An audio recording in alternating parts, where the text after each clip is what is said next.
Ja Leute, und herzlich willkommen zurück zu einem etwas anderen Video, mal wieder bei 911 Scales. Vor 2 Wochen ungefähr wurde die neue Taycan Basisversion vorgestellt und ich dachte mir, hey, vielleicht interessiert das den einen oder anderen mal. Wir gehen mal fix die Daten durch, schauen mal fix in den Konfigurator, weil der Preis mit 83.520 € in der Basisversion, das ist schon wesentlich niedriger, als ich tatsächlich erwartet hätte, und 20.000 € weniger als ein 11er.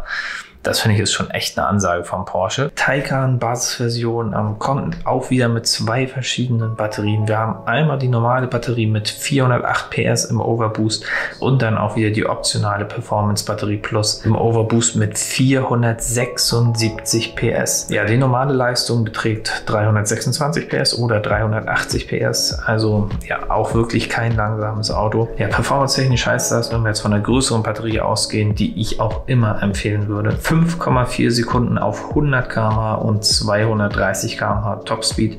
Klar, der Topspeed ist jetzt nicht sehr Porsche-typisch.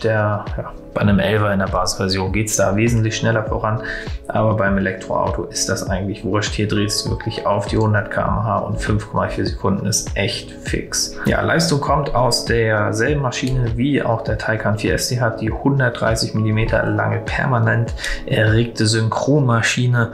Die liegt an der Hinterachse fest, läuft mit 600 Ampere. Zusammen mit dem Elektromotor läuft auch wieder das Zweiganggetriebe. Das heißt, technologietechnisch ist das hier exakt dasselbe Fahrzeug wie der Taycan 4S beziehungsweise auch wie ein Taycan Turbo oder Turbo S. Die Ladeleistungen sind genau dieselben. Mit der dicken Batterie ballert er bis zu 270 Kilowatt rein. Das ist halt schon echt krass beim Taycan. Und wir haben natürlich auch die 800 Volt Struktur. CW-Wert liegt auch bei 0,22, wie wir das auch vom Taycan 4S und Taycan Turbo kennen. Und die maximale Rekuperationsleistung liegt bei 265 kW. Was jetzt hier ein bisschen neu ist, mit dem Modelljahreswechsel beim Taycan gibt es jetzt die sogenannte Plug-in-Charge-Funktion. Das heißt, man kann ohne Karte oder App bezahlen beim Laden. Sobald das Fahrzeug eingesteckt ist, wird dann alles verrechnet und der Ladevorgang startet automatisch. Ja, in der Realität wird das bestimmt nicht an allen Stationen funktionieren, aber dennoch ist das ein Feature. So braucht man sich nicht mal mehr Gedanken um das Authentifizieren machen. Es geht alles von alleine. Auch gibt es in der Zwischenzeit Functions on Demand. Ich weiß jetzt nicht, ob das früher auch schon war oder ob das auch mit dem Modelljahreswechsel zusammenhängt. Aber jetzt kann man sich tatsächlich nach dem Kauf für das Fahrzeug verschiedene Funktionen dazu buchen. Da gibt es bis jetzt 4 Stück. Das ist einmal das Porsche Intelligent Range Manager. Die Servolenkung Plus finde ich besonders interessant. Ich bin noch nie einen modernen Porsche ohne Servolenkung Plus gefahren. Jetzt hätte man im Prinzip einmal die Möglichkeit, ein Fahrzeug ohne das zu bestellen und es dann nachzukaufen, um das einmal auszutesten. Dann weiter aktive Spurführung und das Porsche InnoDrive sind auch möglich. Und das ist wirklich ganz cool, weil das Porsche InnoDrive, das ist schon echt ziemlich teuer. Aber ich finde, es lohnt sich auch. Das zeige ich euch aber gleich noch im Konfigurator.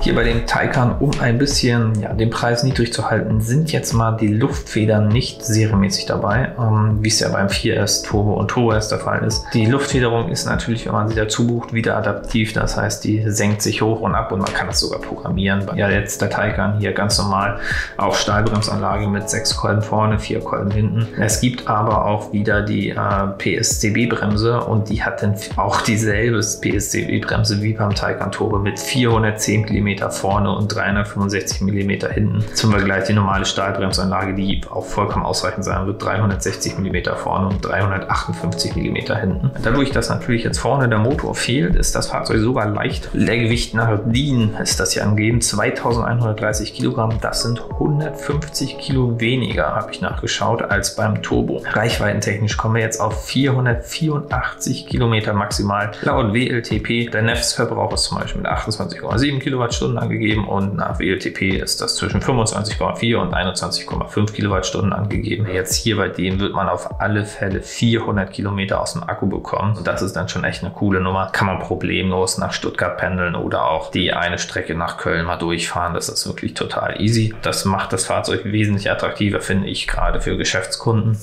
Natürlich auch dieses Fahrzeug wieder mit 0,5% Versteuerung, was das wieder als Geschäftsfahrzeug noch attraktiver macht. Und gerade im Vergleich zum normalen 11er ist das hier ein sehr attraktives Angebot. Ja, und deswegen würde ich sagen, machen wir jetzt mal den Konfigurator an und hüpfen da mal rüber und schauen mal meiner Meinung nach, was man braucht, was man nicht braucht. Hier haben wir die 4 Taycan-Modelle. Also das Fahrzeug ist jetzt über 100.000 € günstiger als der Taycan Turbo S. Und ich sag mal, das ist im Prinzip dieselbe Technologie. Das ist schon echt krass. Also Ladeleistung, akkutechnisch ist das alles dasselbe. Da gibt es keine Abstriche. Hier die Standardkonfiguration sieht natürlich ein bisschen langweilig aus. Farbtechnisch wieder komplette Palette an Bord. Gerade habe ich euch mal den Neptun Blau gezeigt. Das ist die Sonderfarbe, kostet schon 2,4 ungefähr. Ich gehe jetzt mal mit Cherry Metallic. Das ist so mein Favorite Farbton zurzeit bei Porsche. Neben Enzian Blau und auch Neptun Blau. Kommen wir gleich zum ersten Problem am Taycan. Alle wollen Mission E-Räder. Ich will auch Mission E-Räder und da müssten wir gleich die PSCB-Bremse mit dazu nehmen. Die sind noch in weiß lackiert.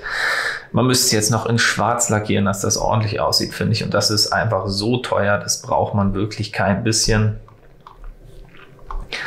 Das, ja, können wir knicken. Ich gehe jetzt mal hier mit den Turborädern. Die finde ich auch ganz schick. Oder man kann auch noch die Sport Aero Räder nehmen. Das ist ein kleiner Preisunterschied. Wir gehen mal mit den günstigeren, den Turborädern. Es gibt sonst auch noch die Taycan Exclusive Design Räder, die sind aber so teuer, das ist einfach nicht normal. Ist halt Porsche, ne? Die Räder gibt es auch auf dem Turbo S. Ja, das können wir so lassen. Lederausstattung, ja, gehe ich hier generell immer gerne darauf. Finde ich so gut aus, kostet aber auch schon wieder 4.000 Euro. Haben wir jetzt die 90.000 überschritten. Komfortsitze, 14 Wege, finde ich, sind auch sehr nett zu haben. Hier preislich ist es in Ordnung, haben auch schon das Memory-Paket dabei. Exterieur braucht man eigentlich nicht viel. Ne? Man könnte jetzt hier mit Sportdesign-Paket und so alles anfangen. Wollen jetzt aber mal wirklich hier im Budget bleiben, nicht ausrasten. Das ist nur ein normaler Taycan. Etwas, was ich immer sehr gerne sehe an Fahrzeugen, sind die elektrisch anklappbaren Außenspiegel. Gar nicht so weiß, so viel bringt, aber wenn das Fahrzeug abgeschlossen ist, klappen die sich halt einfach an und ich weiß das Ding zu. Ist einfach ein sehr nettes Gefühl, ist mir dann auch 300 Euro wert. Die Seitenscheibenleistung können wir in Schwarz-Hochglanz wählen. Wenn man das möchte, dann sieht es halt ein bisschen schöner aus als die normalen schwarzen. In Fall Modellbezeichnung kann man drüber nachdenken. Ich finde den Taycan-Schriftzug aber tatsächlich sehr hübsch. Antriebfahrwerk, jetzt geht's los. Wir wollen natürlich den Electric Sport Sound. Wir wollen die Performance-Batterie, die knallt halt richtig rein. Und ich möchte auch gerne die Luftfederung dazu. Ich finde die so krass beim Taycan. Wäre natürlich spannend zu wissen. Ich bin das Fahrzeug noch nicht gefahren. Ich freue mich drauf, wenn das Porsche Zentrum Mannheim mal einen Vorführer hat. Gerne auch mit wenig Ausstattung, dass man mal die Stahlfedern spüren kann. Luftfahrwerk ist einfach brutal gut. Ja, Porsche Torque Vectoring Plus braucht man nicht wirklich, ne? Wir fahren das Fahrzeug normal, wir fahren es nicht besonders sportlich. Sport-Chrono-Paket selbe braucht man auch nicht. Elektroauto geht einfach problemlos aus dem Stand nach vorne. Ob die Launch Control beim Taycan einen Unterschied macht, weiß nicht. Ich habe noch kein Video gesehen, wo das getestet wurde. Wäre mal spannend zu sehen. Genau, Servolenkung Plus nehmen wir auch gerne mit dazu. Hinterachslenkung ist ein bisschen zu teuer, finde ich. Beim Taycan, man kann auch ohne das leben. Muss man halt ein bisschen präziser fahren. Wer jetzt aber wirklich enge Tiefgaragen hat und so weiter, kann man drüber nachdenken, auch auf der Autobahn, man spürt es halt schon. Ne? Licht und Sicht, ich bin ein Riesenfan von Matrix LED-Scheinwerfer, ich knall die jetzt einfach mal rein. Es gibt sonst auch noch die normalen mit PDLS Plus, die haben aber nicht dieses schöne Ein- und Ausleuchten des Verkehrs. Wer das nicht braucht, der kann sich auch ruhig mal da 1600 Euro sparen. Panorama-Festglas lasse ich jetzt mal aus. Das wäre jetzt im Prinzip, was man sich holen könnte, wenn man das normale Licht möchte, nicht das Matrix-LED-Licht. Festglas, da habe ich aber gemerkt, ja, als Fahrer spürt man das nicht so viel, ist aber tatsächlich geil, wenn man das Fahrzeug von außen sieht oder hinten sitzt. Innenspiegel, Außenspiegel, automatisch abblendbar, finde ich absolutes Must-Have, ist so ein unheimlich geiles Luxusfeature. Privacy-Verglasung lasse ich jetzt mal raus, mir ist die mal ein bisschen zu dunkel. Geräusch-Wärmeschutzverglasung lasse ich auch mal raus. Taycan ist so unheimlich ruhig, klar, man kann das machen, aber irgendwann sind wir auch bei Preisen, wo wir bei einem 4S wären. Komfortassistenzsysteme, Spurwechselassistent auf alle Fälle, Rückfahrkamera wollen wir natürlich auch. Brauchen wir nicht. Ich bin ein Porsche InnoDrive-Fan. Ich gehe hier nochmal voll rein ins Budget. Da könnte man auch wieder 1,3 sparen, wenn man nur den normalen Abstandshalter holt.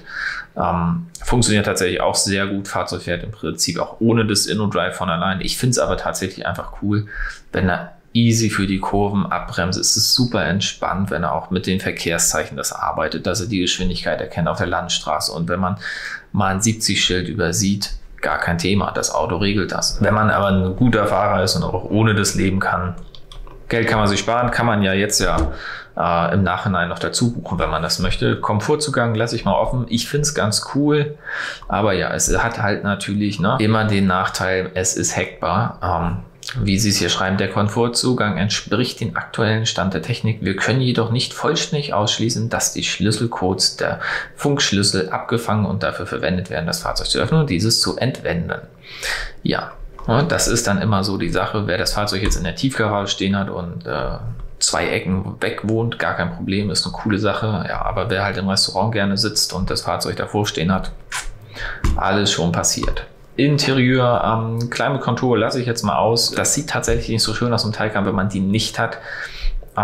Es ist jetzt aber mir auch nicht 800 € wert, dass die Leute sich da hinten die Temperatur einstellen können. So viele Leute habe ich nicht dabei. Ja, 4+1 Sitzanlage, das ist, finde ich, sehr nice to have, wenn man doch mal zu 5 ist. Die 500 € für die 1-2 Mal ist vollkommen in Ordnung. Sowas kann man später nicht mehr hinzubuchen. Ionisator nehme ich auch gern dazu. Es ist halt nicht viel Geld und es ist ganz nett.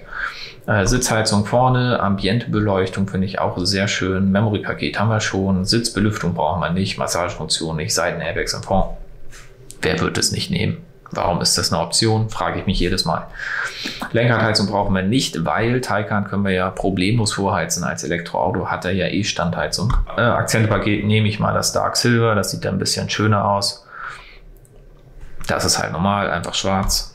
Das ist Dark Silver. Es würde auch noch das Neodym geben. Finde ich ein bisschen zu krass. Interieur Leder, da nehme ich eigentlich immer nur eine Sache, die mir wirklich gefällt. Das sind die Porsche-Wappen auf den Kopfstützen. Reicht ja auch vorne, sieht halt einfach schöner aus als das normale.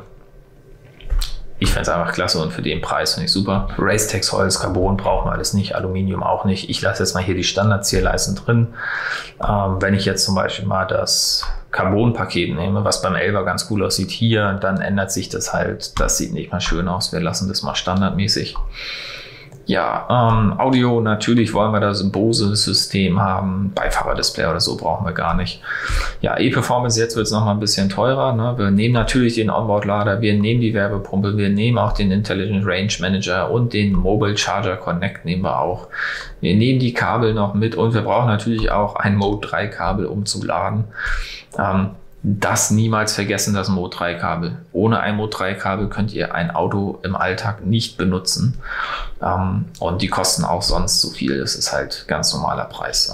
Also wir kommen dann auf 118.000 € raus. Könnte man noch ein bisschen weniger machen, wenn man jetzt das Luftfahrwerk weglässt oder auch das Porsche InnoDrive weglässt. Ich finde, so ist es aber wirklich ein krasses Package, wenn man das jetzt vergleicht mit einem 11er, den man durchkonfiguriert oder auch einem Panamera Hybrid durchkonfiguriert. Ne? Da sind wir bei ganz anderen Preisen. Da kommen wir bei 140.000, 150.000 € raus, was eigentlich Taycan 4S Geld ist. Und hier, das ist, finde ich, einfach ein unglaublich geiles Package. In Cherry Metallic sieht das einfach so genial aus. Ja, und ich bin gespannt, was ihr meint von meiner Konfiguration. Der Link ist unten in der Videobeschreibung und in dem angepinnten Kommentar. Ich finde, das ist ein absolut krasses Fahrzeug und das Angebot hier für 1,3 sagt zurzeit die monatliche Leasingrate. Kann man noch mal fix reingehen. Ja, das mit 20.000 Kilometern auf 3 Jahre und einer 12.000er Anzahlung gehen wir mal auf 20.000 hoch. Dann sind wir bei 1.240 €. Also es ist schon, da gibt es wenig Porsches, die wirklich so günstig sind. Da sind wir eigentlich schon bei Boxster, ja, beim Geld von Boxster beziehungsweise Macan oder einen schlecht ausgestatteten Cayenne. Und da finde ich das UFO Taycan einfach viel, viel geiler, oder?